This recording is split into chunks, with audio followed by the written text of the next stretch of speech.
Hello viewers, welcome to the success career academy চ্যানেলে। আমরা আজকে চাইল্ড ডেভেলপমেন্ট প্যাডাগজি চ্যাপ্টারের প্রিন্সিপাল অফ ডেভেলপমেন্ট এর যে টপিকটি আছে সেই টপিকটি নিয়ে আমরা আলোচনা করব। আমরা বিকাশের কিছু নীতি আলোচনা করব। আমরা এর আগের ক্লাসে বৃদ্ধি এবং বিকাশ কি এগুলি নিয়ে আলোচনা করেছিলাম। তো আজকে বিকাশের কি কি নীতি মেনে চলে সেই নীতিগুলি আমরা আজকে শিখব। তা আমাদের এই সাকসেস ক্যারিয়ার একাডেমি চ্যানেলের ক্লাসগুলি তোমাদের কেমন লাগে কমেন্টে জানাবে, এবং যদি তোমরা নতুন হয়ে থাকো তাহলে অবশ্যই চ্যানেলটিকে সাবস্ক্রাইব করে পাশে থাকবে, পাশে বেল আইকনটি অন করে রাখবে।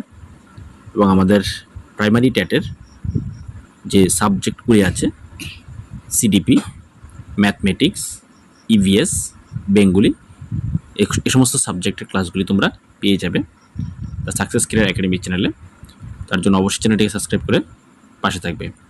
তো চলো শুরু করতে যাচ্ছি। আজকে আমাদের জীবনে চলতে গেলে বিকাশের যে নীতিগুলি আছে, আমাদের যে বিকাশ হয় সেই বিকাশে কি কি নীতি মেনে চলে সেই নীতিগুলি আমরা জানার চেষ্টা করব। প্রথমে এখানে মানব জীবনে বিকাশের নীতি বলতে কি বোঝায় সেটা আজকে আমরা প্রথমে জানব। যে মৌলিক নিয়ম বা আদর্শ অনুসরণ করে একজন ব্যক্তি জন্ম থেকে মৃত্যু পর্যন্ত বিভিন্ন দিক বলতে এখানে কি বোঝা যায়? শারীরিক, মানসিক, সামাজিক, নৈতিক, আবেগিক অর্থাৎ প্রাক্ষবিক বিকাশ লাভ করে। এই নীতিগুলি শিক্ষা, মনোবিজ্ঞান ও সমাজবিজ্ঞানে গুরুত্বপূর্ণ ভূমিকা পালন করে থাকে। মানব জীবনে বিকাশের যে প্রধান যে নীতিগুলি মেনে চলে সেই নীতিগুলির মধ্যে প্রথম আমাদের যে নীতিগুলি সেটা হলো আজীবন প্রক্রিয়ার নীতি, অর্থাৎ principal of life long development, অর্থাৎ জীবনব্যাপী যে প্রক্রিয়া।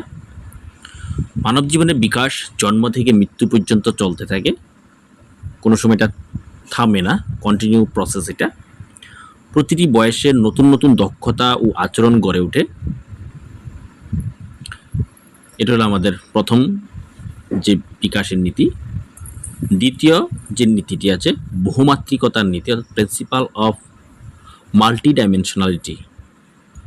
বিকাশ শুধু শারীরিক নয় বরং মানসিক, সামাজিক, আবেগীয়, নৈতিক ও আধ্যাত্মিক বিভিন্ন মাত্রায় ঘটে।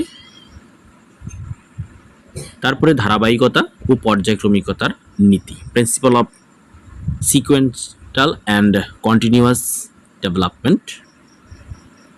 বিকাশ একটি ধারাবাহিক প্রক্রিয়া এবং একটি ধাপের উপর পরবর্তী ধাপ গড়ে ওঠে, অর্থাৎ একটি বিকাশ হওয়ার পরবর্তীতে আরেকটি বিকাশ গড়ে ওঠে।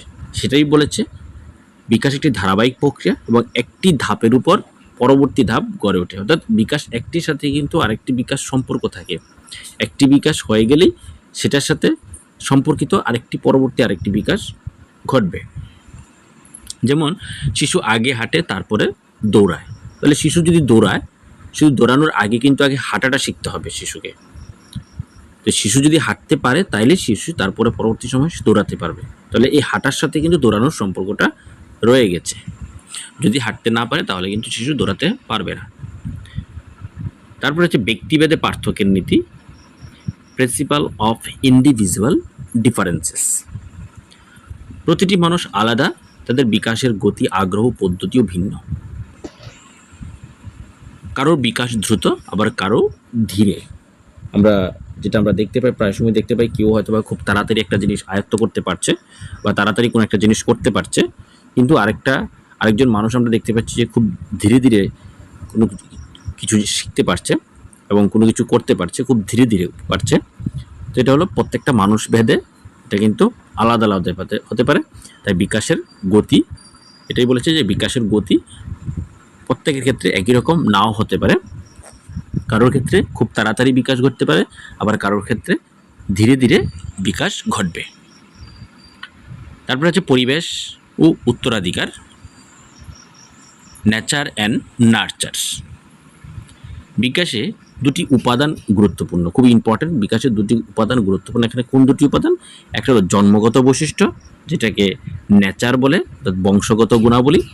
আরেকটা হলো পরিবেশ এবং অভিজ্ঞতা, অর্থাৎ নার্চার মানে যেটা আমাদের পরিবেশ থেকে বিভিন্ন শিক্ষা, সাংস্কৃতিক, পরিবার, সমাজ, এগুলি থেকে আমরা শিক্ষা লাভ করি, সেটা হলো পরিবেশ বা অভিজ্ঞতা, আর একটা জন্মগত যেটা আমরা বংশগত দিক থেকে পেয়ে থাকি, পূর্বপুরুষ থেকেও আমরা পেয়ে থাকি বলতে পারি। তারপরে স্বয়ংক্রিয় কর্ম আত্মচর্চার নীতি, principle of self activity. Self অ্যাক্টিভিটির উপরও কিন্তু বিকাশের নীতিটি মেনে চলে। নিজস্ব প্রচেষ্টা, শিক্ষা ও অভিজ্ঞতার মাধ্যমে বিকাশ ঘটে থাকে। এখন আমরা যদি কোনো কিছু চেষ্টা না করি, কোনো কিছু শেখার জন্য যদি চেষ্টা না করি, আমার নিজের যদি চেষ্টা না থাকে, তাহলে কিন্তু আমাদের বিকাশটা ঘটবে না, বা বিকাশ ধীরে ধীরে ঘটবে, আবার কোনো কোনো ক্ষেত্রে নাও ঘটতে পারে। তাই আমাদের বিকাশ হতে গেলে আমাদের নিজের চেষ্টা থাকতে হবে, নিজের শিখার যে আগ্রহ, সেই আগ্রহটা আমাদের থাকতে হবে। সক্রিয় অংশগ্রহণ ছাড়া প্রকৃত বিকাশ সম্ভব নয়। তারপর হচ্ছে উৎসাহ ও প্রেরণার নীতি, প্রিন্সিপাল অফ মোটিভেশন। যথাযথ উৎসাহ ও ইতিবাচক প্রেরণা ব্যক্তি বিকাশে সহায়ক ভূমিকা রাখে। তারপর আছে সমন্বিত বিকাশের নীতি, অর্থাৎ প্রিন্সিপাল অফ ইন্টিগ্রেটেড ডেভেলপমেন্ট। এখানে শারীরিক, মানসিক, সামাজিক, আবেগীয় ও নৈতিক সব দিক একসঙ্গে বিকাশ হওয়া দরকার। এই নীতিগুলির ভিত্তিতে শিক্ষা, লালন পালন এবং সমাজে ব্যক্তির বিকাশকে পরিকল্পিতভাবে পরিচালনা করা যায়। তো এই হলো আমাদের বিকাশের কিছু নীতি আমরা আলোচনা করে নিলাম। বিকাশের নীতি আরও তোমরা পেয়ে যাবে বিভিন্ন বই দেখলে, বিভিন্ন বইয়ে অনেক রকমের বিকাশের নীতি দেওয়া আছে, অনেকটি বিকাশের নীতি দেওয়া আছে। আমরা এখানে 8টি পয়েন্ট আলোচনা করলাম। আমরা পরবর্তীতে কিছু MCQ নিয়ে আসবো তোমাদের জন্য এই বিকাশের নীতিগুলির উপরে। তার জন্য অবশ্যই যদি তোমরা চ্যানেলটি সাবস্ক্রাইব করে না থাকে, চ্যানেলটি সাবস্ক্রাইব করে দেবে এবং কেমন লাগছে কমেন্টে জানাবে। ভালো লাগলে লাইক এবং শেয়ার করে দেবে। Thank you.